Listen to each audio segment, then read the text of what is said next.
Hello bachchon, let's read this question. The question says, in a nerve, if sodium pump is blocked, which of the following is most likely to happen? तो क्या पूछा जा रहा है question में कि किसी नर्व में अगर सोडियम पंप जो है वो ब्लॉक्ड होता है तो कौन सी क्या चीज अकर होती है, कौन सी चीज अकर होती है? तो हमारे ऑप्शन है यहाँ पे A, sodium and potassium will increases outside the cell.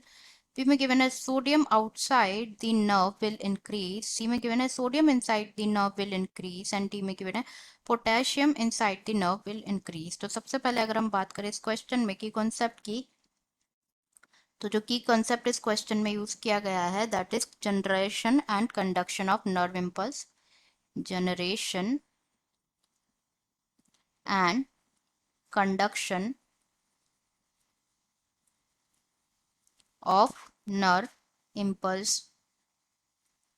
तो नर्व इम्पल्स का जनरेशन एंड कंडक्शन में सबसे इंपॉर्टेंट रोल होता है किसका? न्यूरॉन्स का, जिसे नर्व सेल्स भी बोला जाता है, न्यूरॉन्स का. नाउ जो न्यूरॉन्स होते हैं, न्यूरॉन्स कैसे होते हैं? ये एक्साइटेबल सेल्स होते हैं. these are the excitable cells, क्योंकि इनकी जो मेम्ब्रेन होती है वो किस स्टेट में होती है?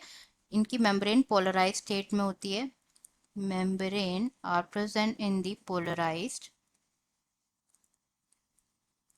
स्टेट, इसीलिए इन्हें क्या कहा जाता है? एक्साइटेबल सेल्स भी कहा जाता है. And different type of ion channels जो होते हैं वो प्रेजेंट होते हैं न्यूरल मेम्ब्रेन में. डिफरेंट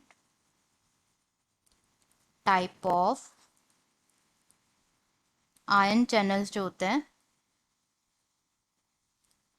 वो प्रेजेंट होते हैं on the neural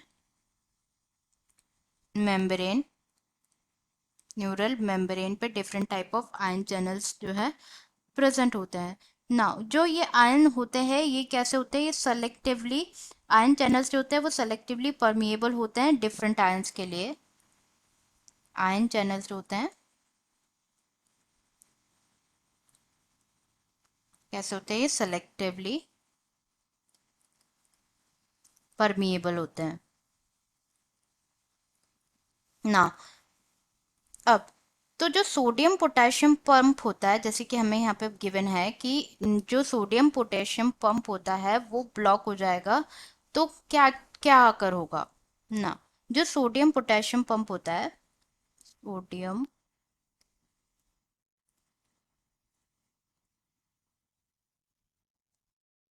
potassium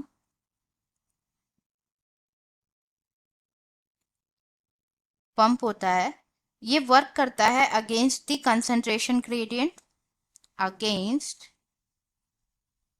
concentration gradient work करता है. एंड हेल्प करता है in the movement of, and ये क्या करता है? ये हेल्प करता है in the movement of two potassium ions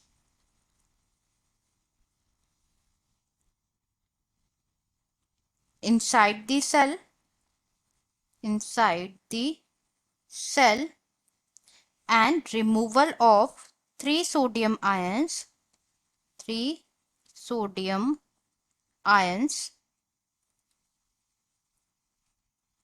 and three sodium ions जो है उनका मूवमेंट होता है outside the cells, outside the cells. तो अगर यहाँ पे सोडियम सोडियम पंप जो बोला गया है वो ब्लॉक हो गया है का मतलब क्या? जैसे कि हमने देखा सोडियम का मूवमेंट होता है आउटसाइड द सेल, तो सोडियम का मूवमेंट नहीं हो पाएगा.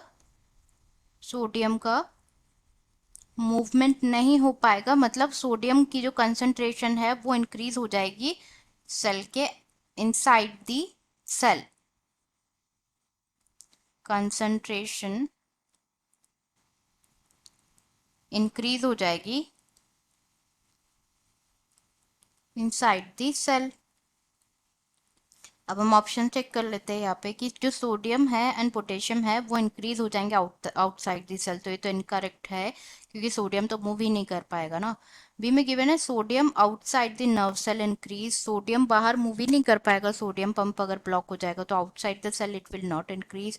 सी में गिवन है कि sodium inside the nerve cell, तो ये बिल्कुल करेक्ट है कि अगर सोडियम पंप ब्लॉक होगा तो जैसे कि हमें पता है सोडियम का मूवमेंट होता है अंदर से बाहर की तरफ, तो सोडियम जो है अंदर की तरफ ज्यादा हो जाएंगे, तो ये हमारा करेक्ट आंसर हो जाता है। तो जो डी है that is potassium inside the nerve will increase, ये भी इनकरेक्ट, करेक्ट आंसर हो जाएगा हमारा C that is sodium inside the nerve cell will increase. Answer is C that is sodium inside the nerve cell will increase.